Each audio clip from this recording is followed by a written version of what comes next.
comme c'est la dernière, moi j'ai le droit de vous garder pendant 1 heure et demie. Du coup, je vous propose qu'on commence directement par les 178 considérants du RGPD. Ça vous va ou pas? Non? Non, on va pas faire ça, bon. Ok. Alors, j'ai quand même la lourde tâche d'avoir une présentation hyper paradoxale, puisque je vais essayer de vous expliquer en quoi la conformité vous détourne de l'essentiel, c'est-à-dire de la sécurité de vos systèmes d'information, alors que je vends de la conformité. Voilà. Pour commencer, une petite question simple. Est-ce qu'être certifié ISO 27001 vous protège des cyberattaques? Si vous n'êtes pas d'accord, je vous propose d'applaudir. On va se réveiller un peu, quoi. Merci. Ok, donc on est bien d'accord avec ça. Cependant, les décideurs, on va les appeler comme ça, souvent nous disent « Non, mais on va faire une certif, c'est bien une certif ». Et on assimile inconsciemment conformité égale sécurité. On assimile démonstration égale sécurité, alors que finalement, pas du tout. Oui, bah vous vous dites super, donc là on dit que finalement la conformité ça sert à rien, mais moi au quotidien on me met beaucoup de pression pour que je remonte des tableurs, pour que je rédige des documents, pour que je justifie tel ou tel arbitrage, pour que je documente, pour que j'écrive des procédures qui ne soient pas des procédures techniques, pas le clic droit à tel endroit, bien la procédure d'habilitation avec, par exemple, le fait d'avoir dézoomé qui pourra être habilité à et pas comment on peut habiliter telle personne sur tel logiciel. Oui, alors pourquoi on fait ça? Finalement, aujourd'hui, on le fait parce que les normes s'empilent. C'est effectivement le titre de la conférence. Pourquoi elles s'empilent? Parce que finalement, le législateur n'a que cette arme. Il n'a pas d'autre arme pour contraindre les organisations, secteur privé, secteur public, à prendre des décisions, à les justifier, et il n'a pas d'autre moyen que la conformité pour aller le vérifier. Mais c'est le sien de moyen. C'est évidemment pas celui des attaquants qui, lui, a un moyen tout bête, c'est d'essayer de vous attaquer, et s'ils sont rentrés, c'est que votre conformité était peut-être bien, mais votre sécurité n'était pas terrible. Peut-être, j'ai dit peut-être, ok, c'est pas toujours la faute de la victime, on va pas tirer sur l'ambulance. Et ça a un autre impact, un malentendu important dans les organisations, qui est de dire, finalement, si j'ai un nouveau texte pondu par le législateur, eh ben, je vais devoir déployer un nouveau dispositif normatif, et donc je vais empiler de la documentation, des chartes en interne, et je vais finalement empiler les normes au lieu d'avoir une réflexion transversale qui permette d'encadrer mon dispositif au niveau global et du coup de ne pas avoir en interne un dispositif qui soit un peu à l'épreuve de toutes les normes. Alors, nous, les juristes, on a une règle simple que souvent, peut-être vous ignorez, c'est que le spécial déroge au général. Donc la première question, c'est si j'ai une nouvelle norme, est-ce qu'elle vient compléter? Est-ce qu'elle vient annuler l'ancienne? Si elle vient la compléter ou l'annuler, sur quel périmètre? Et donc la première chose que j'ai à faire, moi, c'est une comparaison. Parce que je ne vais pas me lancer dans un dispositif, le déploiement d'un dispositif, alors même que ça se trouve, ça ne change pas grand-chose. Et je vais être hyper provoque, mais moi, je ne suis pas sûre que NIS 2 change grand-chose. Je me permets. Pourquoi? Parce que des systèmes d'alerte, vous en avez déjà. Des rapports, vous en avez, des capacités de remonter des rapports d'incidents, vous en avez déjà. Non, vous n'en avez pas? Si vous n'en avez pas du tout, ça m'inquiète vraiment fondamentalement.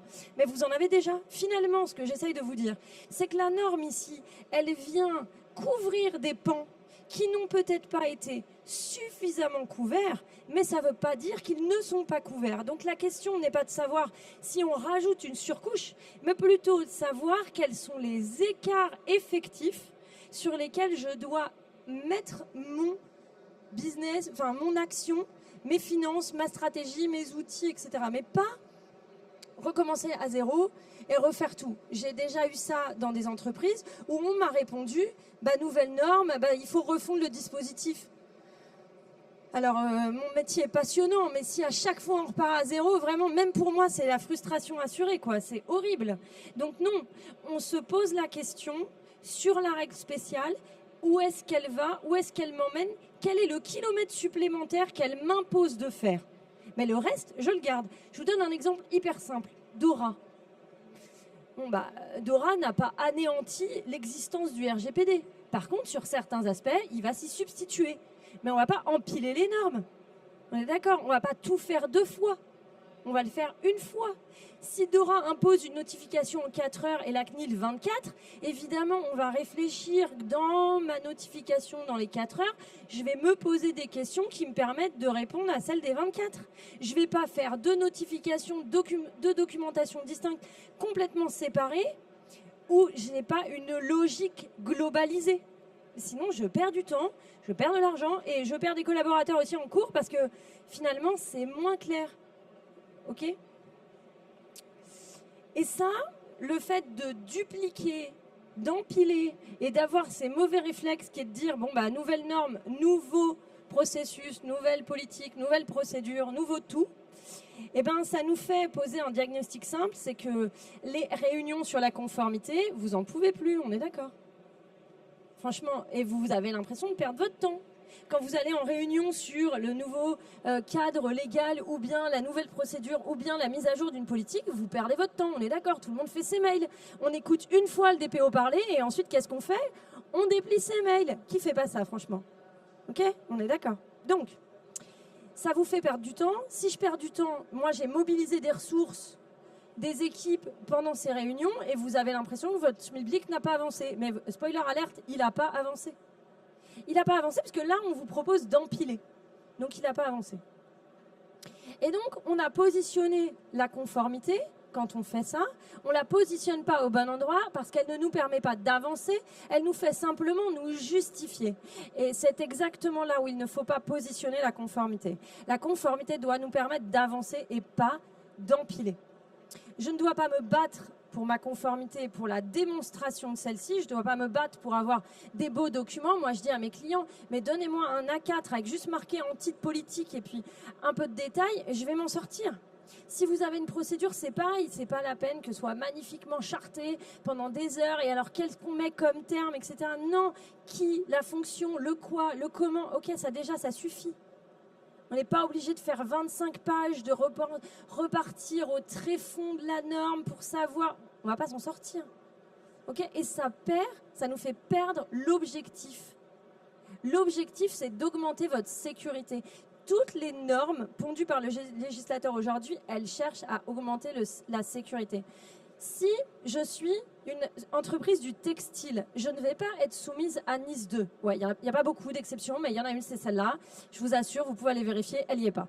Je suis une entreprise du textile, je ne suis pas soumise à NIS 2. Ça ne veut pas dire que je n'ai pas d'actifs critiques pour mon entreprise. Alors, qu'est-ce qu'on dit? On joue à chat perché et on se dit en tant que RSSI, je ne suis pas NIS 2, moi, je ne fais rien. Peut-être qu'on ne se dit pas ça.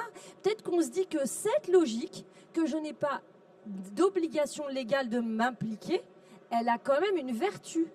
Et donc, si on regarde la conformité vers cet objectif d'amélioration de mon dispositif, on est déjà meilleur que si on le fait juste parce qu'on a l'obligation légale de le faire. Autre point, si on le fait juste parce qu'on a l'obligation légale de le faire, on va faire du make-up. Voilà. Ça va être hyper beau. Par contre, quand on démaquille, c'est la catastrophe. Ok ? C'est un peu le filtre installé. En fait, c'est exactement ça qu'il ne faut pas faire. Et donc, si vous répondez à de la conformité uniquement sur ces aspects-là, vous créez un décalage entre ce que vous affichez et ce que vous vivez. Le jour de la crise, vous avez une magnifique procédure de gestion de crise qui n'a jamais été testée. Il y a un numéro de téléphone, on ne sait pas qui a le numéro. Il n'y a plus de pile, il n'y a pas de batterie, on ne peut pas appeler qui que ce soit. Finalement, on n'a jamais testé. Si on n'a pas testé, c'est mauvais, ça ne sert à rien. Donc, de ce point de vue-là, soyez rigoureux, challengez les personnes qui vous accompagnent sur la partie gouvernance et les conformités, parce que ça doit vous servir en tant que RSSI à améliorer votre sécurité, pas à justifier des arbitrages ou à produire de la documentation juste pour que ce soit joli. Ça, c'est le paradoxe dans lequel on est aujourd'hui. Et l'autre paradoxe, c'est que votre direction, votre COMEX, le dirigeant, vont vouloir avoir des remontées. Et tout ce temps que vous passez à faire des remontées, vous ne le passez pas non plus à sécuriser. Et tout ce temps humain que vous passez à faire des remontées, ou logiciels que vous utilisez pour faire des remontées, ils ne sont pas nécessairement là pour vous aider à vous sécuriser, on est d'accord? Donc pendant que vous faites ces remontées dans les réunions, vous arbitrez pas sur des mesures de sécurité. Vous veillez pas à l'accompagnement, la formation de vos plus jeunes. Vous accompagnez pas sur la veille. D'accord ? Ce temps-là, c'est un temps que l'entreprise va investir et qu'elle consomme. Si on met la somme des gens en réunion pendant les réunions de conformité, on se dit quand même, c'est beaucoup d'argent potentiellement. Mais cet argent, on ne le met pas dans des outils, alors que vous en avez besoin d'un SOC. Mais là, on n'a pas les moyens. Oui, mais non, on va faire l'ISO là. Oui, mais l'ISO, ça ne me protégera pas. C'est qu'un bout de papier. Alors, c'est beau pour le commercial, ok, pas de problème. Mais c'est pas l'objectif sécurité, n'est pas rempli uniquement par l'ISO 27001, par exemple. Donc, on voit là que finalement, on est un peu piégé parce que on voit la conformité dans ces postures-là comme une finalité et pas comme un moyen. Alors que le projet de l'année, ça ne peut pas être d'obtenir une certification. Le projet de l'année, ou de passer un audit. Le projet de l'année, ça doit être un moyen au service de votre sécurité, mais pas la finalité d'une certif ou d'un document. Ça doit vouloir dire quelque chose pour l'organisation. Donc, si mon moyen, vous me suivez, si ma finalité c'est de passer l'assertif, alors qu'est-ce que je vais faire ? Je vais sécuriser ce que je vais soumettre à l'auditeur. Mais est-ce que c'est ce qui me fait vraiment mal à moi ? Est-ce que c'est là où je suis vraiment technologiquement dépendant, par exemple ? Peut-être pas. Parce que le périmètre de mon ISO 27001, ce n'est pas nécessairement là où j'ai mal. Parce que mon périmètre d'ISO 27001, c'est peut-être mon périmètre client, et en fait, moi, j'ai des énormes failles au niveau RH. Ce que je veux vous dire, c'est que la conformité ne peut pas être une finalité. Essayez de le garder en tête et essayez de le rappeler pour juste qu'on prenne un peu de distance sur ce moyen qui est la conformité. Deuxième piège, la documentation n'a jamais été une preuve de maturité. Je pense que tout le monde le sait, mais ça fait un peu du bien de leur dire. Et peut-être c'est un message à repasser également. C'est pas parce que j'ai un document que ce document est un bouclier absolu. Si je n'ai jamais testé ma procédure de gestion de crise, à quoi elle me sert ? Je vous donne un exemple. Nous, on accompagne beaucoup de structures sur la partie protection des données. Et il y a un truc qui fait hyper peur en protection des données, au-delà des failles de sécurité, c'est une visite du contrôleur qui est là-bas, la CNIL. Ils sont sympas. Et donc, on accompagne nos clients et on leur dit, on va faire une procédure gestion de contrôle CNIL. Mais c'est pareil, ça, vous ne le testez pas. Vous ne savez pas comment la personne de l'accueil, elle réagit. Comment même le DPO réagit. Comment on s'embourbe quand moi, je viens et que je vous pose une série de questions. Vous vous dites... Off record, vous vous dites non mais ça va, franchement, il n'y a pas de problème. Mais quand vous êtes sous les feux des questions, vous vous prenez les pieds dans le tapis. Et c'est à ça que sert l'exercice. Donc encore une fois, si votre documentation est vue comme une preuve de maturité, on a tout faux. C'est la documentation testée, éprouvée qui est une preuve de maturité. Si on n'a que la documentation, on s'arrête au milieu du gué, ça ne sert à rien. Est-ce que vous êtes d'accord avec ça ou... Ok. Est-ce que ça, c'est un message qu'il faut arriver à faire passer? Et s'il y a des membres de Comex là qui m'écoutent ou qui me regardent, s'il vous plaît, imprimez ça parce qu'on fera gagner du temps aux équipes et on va gagner en maturité et en efficacité des dispositifs si on fait ça. Ensuite, finalement, je le disais tout à l'heure, le troisième piège, c'est le reporting. Plus vous passez de temps à reporter, moins vous pensez de temps à être efficace sur des éléments de production. D'accord ? En plus, vous la reportez sur des critères qui ne sont peut-être pas nécessairement ceux sur lesquels vous voulez reporter. Donc, peut-être qu'avant de commencer à reporter, travaillez la question de quels sont les critères effectivement pertinents pour vous, RSSI, pour vous, en termes de sécurité, et pas au niveau des arbitrages COMEX parce que ça m'intéresse d'avoir cet indicateur. Cet indicateur-là, s'il ne démontre pas la sécurité de votre système d'information, il ne sert à rien en fait. Il sert à faire plaisir à la direction et c'est important de leur faire plaisir, c'est eux qui valident les augmentes. Mais dans les faits, ça va servir à rien sur votre sécurité. Alors, bon, en pratique, qu'est-ce qu'on fait ? On se pose quelques questions, je vais vous proposer de vous poser quelques questions. À chaque nouveau texte challenger un petit peu vos amis du juridique. Première question, dis-moi Michel, tu es vraiment sûr que notre organisation, elle est soumise à cette réglementation? Est-ce qu'elle rentre vraiment dans le champ d'application de la réglementation? Les trucs, c'est tellement pas clair qu'il y a l'ANSSI a carrément créé un espace pour savoir si vous rentrez dedans. C'est quand même que c'est pas évident, d'accord? Donc déjà, premier exercice, on vérifie qu'on y est vraiment. Bah oui, parce que si finalement on commence à travailler et que dans 6 mois, on se rend compte qu'en fait, non, il y avait une exception et qu'on n'a pas pensé à la regarder, vous allez être énervé. Et vous aurez raison. Donc, avant de commencer, on vérifie ça. Deuxième question, quelles sont mes obligations de fond et quelles sont mes obligations de forme? Je fais volontairement une petite distinction. Première distinction, c'est les obligations qui vont toucher à ce que vous devez faire vraiment, c'est-à-dire l'objectif tel qu'il doit être atteint. Typiquement, est-ce que j'ai des objectifs d'analyse de risque? Donc de démonstration de l'analyse de risque, vous me voyez venir. Est-ce que j'ai des obligations sur la gestion des accès? Est-ce que j'ai des obligations sur telle ou telle mesure de sécurité? Et si c'est le cas, cette obligation-là, je dois être en capacité de les lister. Un beau tableau Excel fera l'affaire. Et ensuite, de forme. Pourquoi?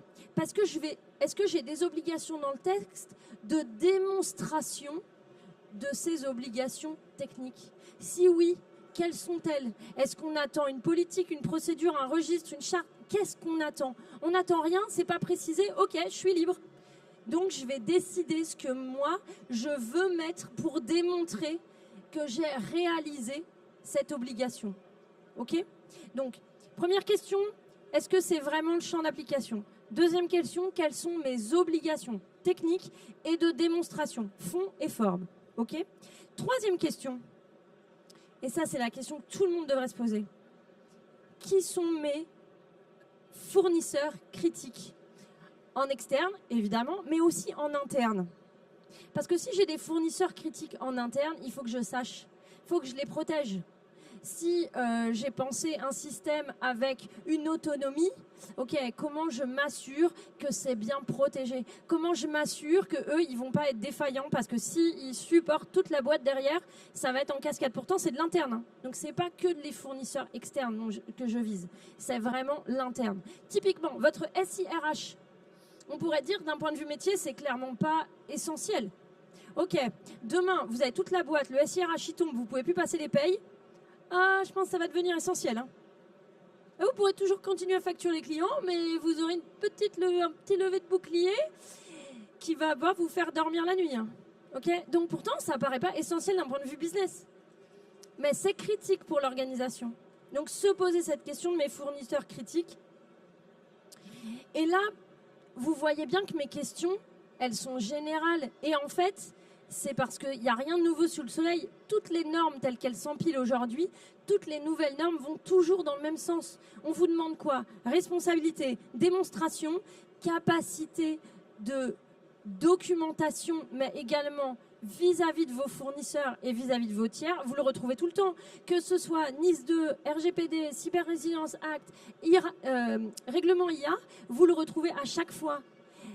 Des mesures de sécurité, une évaluation du risque, une capacité de démontrer. Vous le retrouvez tout le temps, il n'y a rien de nouveau. Sauf qu'à chaque nouvelle norme, on va couvrir un champ que la précédente n'avait pas couvert. C'est ça qu'on vient chercher. Et ensuite, quatrième question, mes processus internes me permettent-ils d'atteindre ces objectifs? Et donc là, je vais passer en stress test toute ma documentation. Mais du coup, évidemment, si je stress test ma documentation, c'est que je stress test mes outils. Okay, donc là, on va pouvoir, entre guillemets, boucler la boucle et être en capacité de démontrer que ce qu'on a écrit, c'est effectivement ce qu'on fait et que ce qu'on a écrit est suffisamment complet et robuste pour être un outil au service de la sécurité et pas simplement joli. Okay, surtout que personne ne les lit, donc vraiment, c'est cool si c'est pas juste joli. Et je crois que j'en ai à peu près terminé. Et en plus, je suis à l'heure. Tout pile. Voilà, merci.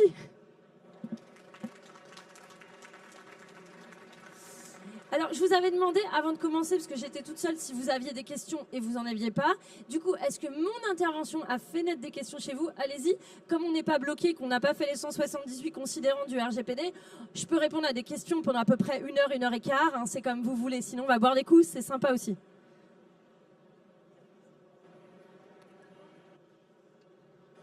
Est-ce qu'il y aurait des questions donc?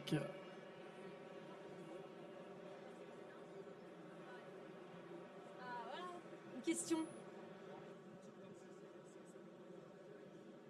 C'est mon espace Nice 2. Oui. Le monsieur demandait quel était le nom de l'outil de l'ANSSI pour Nice 2 et c'est mon espace Nice 2. Vous pouvez aller faire un questionnaire qui vous permet de savoir si vous êtes ou non concerné. Oui, c'est pour Nice 2. Non, et je pourrais faire ma pub là, mais je ne vais pas le faire. Est-ce que vous avez d'autres questions? Tout le monde trouve que c'est hyper limpide. C'est vrai? Je suis contente. Ok. Et alors du coup, permettez-moi de vous poser une question. Comment vous réglez votre conformité règlement IA? Est-ce que vous avez déjà commencé, je sais pas, une matrice, un Excel Non? Tout le monde est dans Nice 2 là? Non? Non? Ah, il y a la ville de Lille qui dit non. Non, ils veulent pas. Ok. Ah, il n'a pas dit qu'il voulait pas, pardon.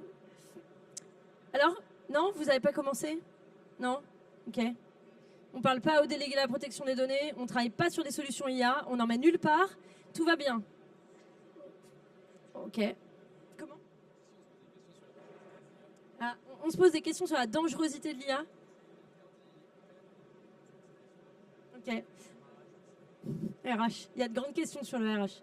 Bon, bah, si vous n'avez pas de questions... Ah, il y a une question.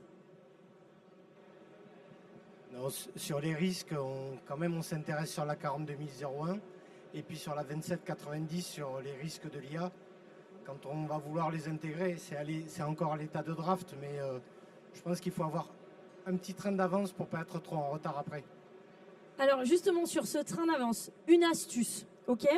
Parce qu'évidemment, on va considérer que dans la salle, vous êtes tous RSSI, même s'il y a des DPO ici. Alors, si vous voulez ne pas ressortir avec de l'urticaire, moi, je vous invite à lire uniquement les considérants des normes qui vous concernent. Donc là, on parle du RIA. Si vous ne devez lire qu'un truc, c'est ça. Pourquoi? Parce que il y a de bien avec l'Union européenne, c'est que la réglementation, elle est lisible. C'est-à-dire qu'ils utilisent des termes que normalement tout le monde comprend. Alors que quand vous regardez sur Légifrance, ça vous marque article 1er, l'article L422-12 dans son alinéa 3 est remplacé par... Et là, vous comprenez rien, d'accord? Donc, allez juste lire ces considérants. Pour avoir un train d'avance, comment on fait? On galère, ou bien on estime que le législateur européen n'est pas complètement schizophrène.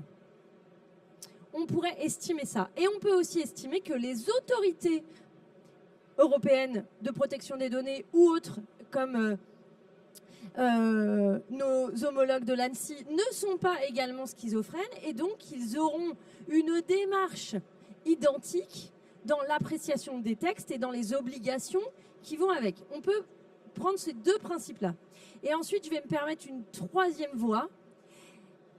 Ce qu'il y a de bien avec l'Union européenne, c'est qu'on est tous des voisins et que vous avez le droit d'aller regarder sur les sites des autres entités ce qu'elles ont fait. Et là, on fait un coucou à la Belgique qu'on adore parce que la Belgique, eux, ils ont été plus vite, plus loin, je sais pas, mais plus vite que la France. Donc, on peut aller s'inspirer. Alors, évidemment, c'est pas le texte français. Et donc, vous pourriez dire, ah, bah ouais, mais c'est pas la France. D'accord? Mais il y a quelqu'un qui a fait ce travail, qui a réfléchi. Et si on considère que un règlement ou une directive, d'ailleurs, c'est plus qu'un considérant, eh bien, c'est homogène dans l'Union européenne, eh ben, on se dit que nos amis belges, ils ont sans doute interprété d'une manière qui sera cohérente par rapport à celle qu'est censée avoir la France. Alors, je ne dis pas que tous nos députés sont hyper cohérents.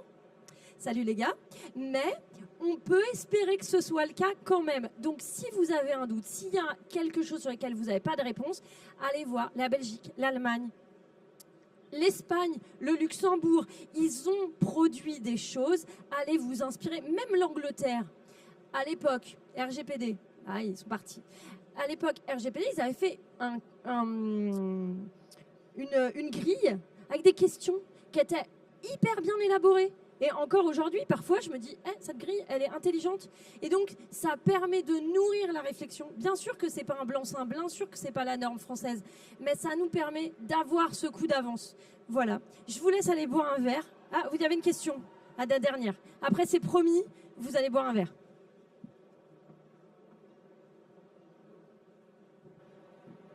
J'y compte bien, aller boire un verre. Merci, c'était très clair. Alors, je suis RSSI et DPO, donc j'ai double casquette. Et ça va? Ah oui, alors, les gens qui ont comme le monsieur RSSI et DPO, je vous invite à aller demander à votre direction de salaire, en fait. Voilà. Oui, c'est une bonne remarque. Je vous rejoins également sur ce qu'a fait la Belgique. Le travail qu'ils ont fait avec leur outil est juste incroyable, avec des niveaux de maturité différents. Et pour revenir sur votre question autour de l'IA, alors moi je suis membre de l'AFCDP, l'Association française des correspondants de DPO. Et encore hier, on travaillait sur justement comment on intégrait l'IA dans les centres relations clients, comment les agents pouvaient l'utiliser, etc.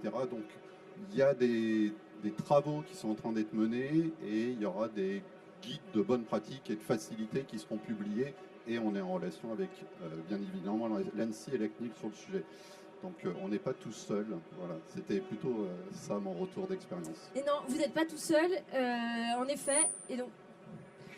Et donc, en effet, aller regarder ce que font les associations, ça c'est vrai que c'est un bon réflexe aussi, parce qu'elles vont échanger avec les régulateurs ou les institutionnels sur ces points, et peut-être avoir des éléments de réponse ou de compréhension avant même que la loi soit sortie pour notamment NIS 2. Donc voilà, en tout cas, si vous avez des questions, n'hésitez pas. Moi, je suis juste là sous AFCDP en E10-3. N'hésitez pas à venir nous voir. Merci infiniment de votre attention. Je vous souhaite un très bon FIC encore pendant 2 jours. Et ne cramez pas tout ce soir parce qu'il reste encore 2 jours et c'est un peu souvent l'écueil. Merci beaucoup. Merci beaucoup, Ariana.